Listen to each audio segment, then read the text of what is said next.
water heat exchanger. Now it's a project that we have been dealing in at UT Tyler, especially with the relationship with NASA. They're gonna speak a little bit more about it. Team, are you guys ready? Yes, sir. Yes.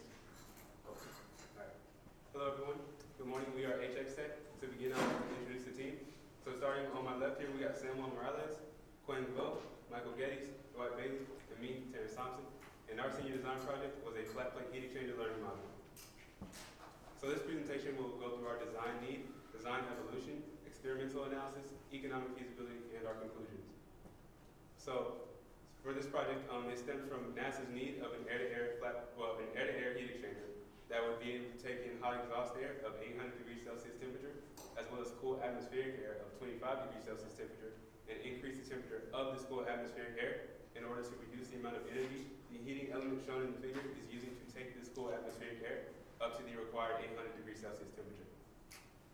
So, understanding NASA's need, we wanted to build a physical model of this heat exchanger, and in order to do this, a few things need to be taken into consideration, such as the fact that typically flat plate heat exchangers are made with corrugated plates, but in order to keep our design costs low, we opted to just use flat plates instead. And another consideration we need to take into account was the 800 degree Celsius operating temperature. So we need to reduce this to a 200 degrees Celsius maximum temperature in order to increase the safety of our device, as well as another way to drive down the cost of materials. So this takes us into our objectives, which was to build a model that's capable of withstanding 200 degrees Celsius maximum operating temperature, as well as having simple test plate interchangeability, also be safe and simple for student use here on campus, and lastly, be cost effective. From here, Sam will take you through our design process. Thank you, Terrence. So once we knew our objective, we began our design phase. And this shows a prototype model, the one that we came up with.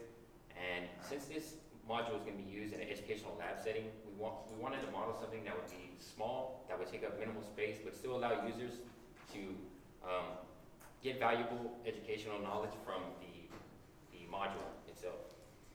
The concept behind the design involves a 3-air channel system where users would swap out these test articles shown, and from that they will be able to determine, based off of different materials and varying the material thicknesses, how these changes would affect parameters such as heat transfer and effectiveness. And also a reason behind the 3-air channel system design is that we wanted users to be able to implement different flow channel paths so that they could further their learning capabilities. So with that in mind, we developed our first prototype, which we manufactured with low-cost materials and tools that we had at our houses. And basically, this is our testing setup here on the right, where we used a modified heat gun as our hot inlet source and the lab air feed as our cold inlet source. And with these conditions of the inlet temperature of 100 degrees Celsius as our hot inlet, and the cold 21 degrees Celsius, we're able to raise the cold outlet temperature approximately 10 degrees. And from this prototype, it allowed us to foresee some of the manufacturing and testing constraints that were present in the system. So in order to develop this module, we wanted to better mitigate that for our future designs. And to talk a little bit more about how we did that is going to be Michael. Thank you, Sam. So like Sam was saying, considering what we learned in the prototype development and testing, we needed a design that was easier to assemble and facilitated easier interchangeability of the test articles. So this is the design we came up with here, which has 3 modules that are pre-assembled so that the student doesn't have to spend as much time assembling plates and can spend more time testing. And we retain the original 3-channel flow path design with this just showing copper test plates as the test articles, and these can be swapped out easier. And extending on that, we did a finite element analysis on this design, and with operational loadings of 25 psi and the recommended bolt torque for the fasteners, which was 7.3 foot-pounds, we found that the design performed as expected with consideration for material, structural, and safety, and we had a minimum safety factor on the design of 16. In addition, we ran a computational fluid dynamic simulation, and with the operational boundary conditions of 200 degrees inlet temperature for the hot air and 25 degrees Celsius inlet temperature for the cold air, and with 4 meters per second flow velocities, we were able to anticipate how the heat exchanger was going to behave, and as shown in the animation, we were able to show how the flow was going to flow, and it behaved as expected by the flow channel design. And then shown here is our final manufactured heat exchanger product.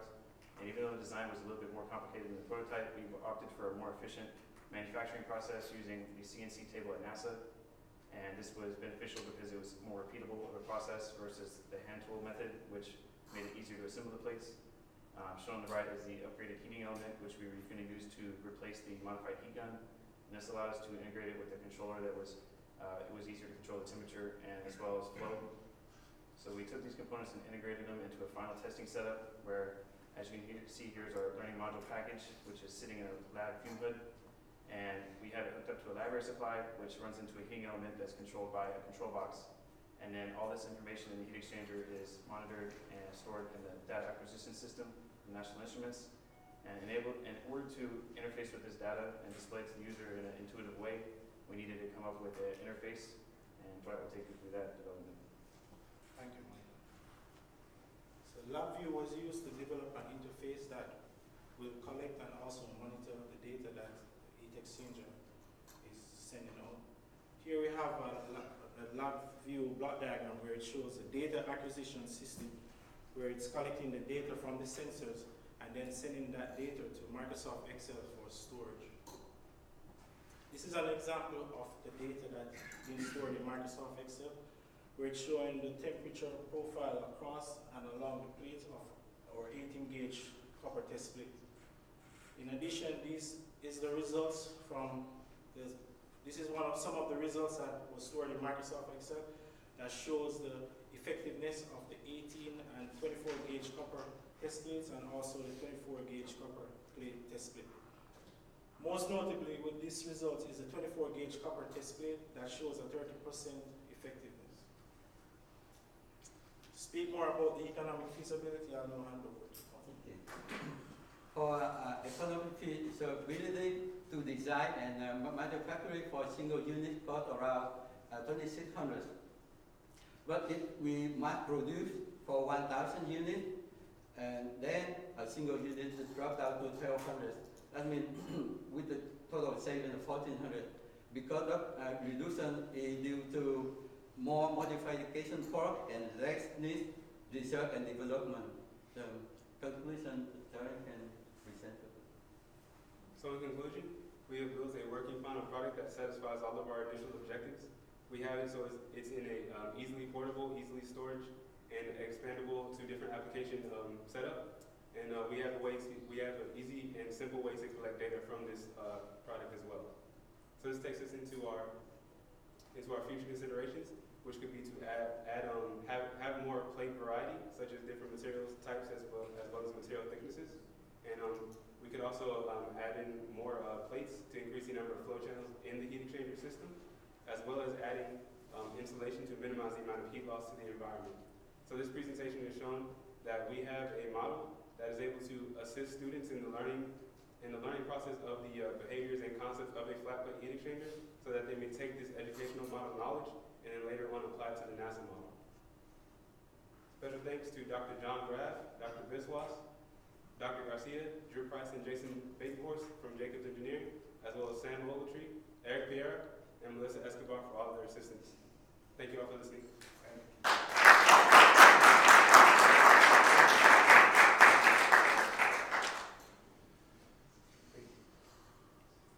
Thank you, guys. Questions?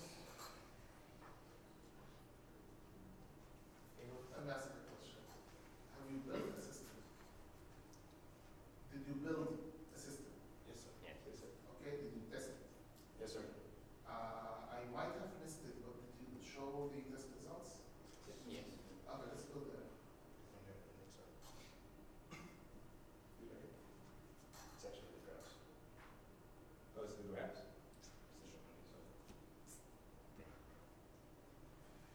So, tell me, what is this graph is talking about? What is it saying? So basically it monitors the temperatures across and along the plates. There's basically 3 air voids inside the exchanger, and we were monitoring the temperatures along and across the plates for the voids inside of it to determine how the different materials that we swap in, all these test articles, how that when we change these materials, how does it affect temperature difference across the plates, and how will it affect the outlet temperatures or effectiveness of the entire exchanger. That was what we performed all this all this shows is basically the temperature profiles as we run the experiment, Going to steady state. going to steady state. So, okay, I'm not into this business, so let me ask simpler questions. It's an exchanger. Yes. So you're supposed, it's an air to air, so you're supposed to move some hot air and some cold air and heat the cold air from the hot air to a certain temperature. Okay, so let's say you picked one of those, take the blue line, TC1. What is the line showing the temperature of what versus time? So basically, it's showing the temperature at a location within the exchanger, the temperature of the air at a certain location. Which air? So it would be the TC refers to the cold fluid. At the top, So- that's actually the TH1. It's just a different shade of blue. Okay. The TH1 is the top one, Uh-huh. and that's just showing the hot inlet. The first thermocouple on the hot inlet channel is showing as the temperature change is induced whenever you start the recording and start the heating element. You see a step change, and as you see the heat exchanger going to steady state, you see all the thermocouples reaching their values. So the topmost line, baby blue call it, is the hot side air as you heat it up and it gets to a steady state. Very good. And how about the other side reading, which is the cold air getting hot? What is it? Which line is it? So that would be TC2, TC2 and TC4, which are the red and yellow lines. Okay. We also show the outlet of the hot channel. You can see as the green line has reduced in temperature as well. So the TC2 and TC4 are increasing in temperature from their initial values. And TH1, the blue line, is reducing. So All right, so there is data showing you what happens to the cold side and what happens to the hot side. Very good. Did you, based on that data, calculate the performance or efficiency of your exchanger? What was it? that was shown in the results slide. For each plate material for the 18, the 24 gauge copper, and then 24 gauge So aluminum. 24 gauge couple seems to be the best material you could use. Yes. In this case. Did you, based on that result, do anything else? What's the next step? We're hoping that with this lab setup and test articles we provided, that someone will be able to replicate these results in their own fashion and show. So it's not really ready for NASA's requirement, which we started in the beginning. It's more a setup where you can test all these and see what works and report to NASA and they can use it. But using the same profiles of the plates and using the same box, you could actually add more plates and add more better materials with better specifications, higher maximum operating temperatures. It gets more costly, but it could be used for a higher temperature application. Well, I guess that my question stems from the beginning when you said what the goal is. My understanding, and I could be totally off, it's not your mistake, maybe I'm just, what I understood is NASA wanted an air-to-air exchange system, but what you have built is actually, it's not too far, a platform for them to test different materials and play with.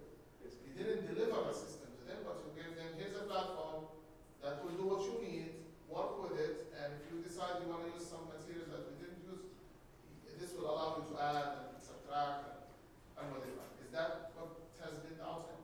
That's the Right. sir. Okay, very good. And the cost of that, if you go to the cost slide, so economically, you're saying design, so that's hours, purchase, that's hours. You have 120 hours in purchasing. You have, so I'm surprised. So no material there? No cost of material? Yes, we have material in there. Exactly the version. Yes, we have the feeding instrument controller, the switch and the blade, that are all material. Where are they in these? Exactly the version. The gray section. The gray, And that the feeding and the hose for. Yes, is the gray section on the left, or is this in the table? Because I'm looking at the table. The table. No, the table is just for like labor costs. yeah, We list out all the Okay, labor the cost. labor units costs are kind of, okay, I understood it now. All right, very good, thank you. Thank you. Thank you. Any other question? Just one comment on the results slide. Do you really know the temperature of the 5 decimal? What? This part here? That's what I'm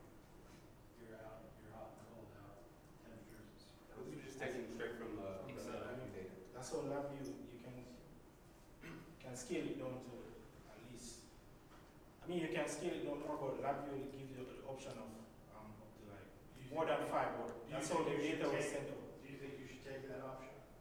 I don't think we should, but the purpose is like the system itself or the interface. It's designed where we could like make it more efficient, but the main purpose is that we need to allow the students to figure out some of those issues as well, to figure out the imperfections within the system and then use what we have given them to better their knowledge. You know, so I mean, yes, we could have taken down to maybe 1 decimal place, but it was just to show that the system can also take up to.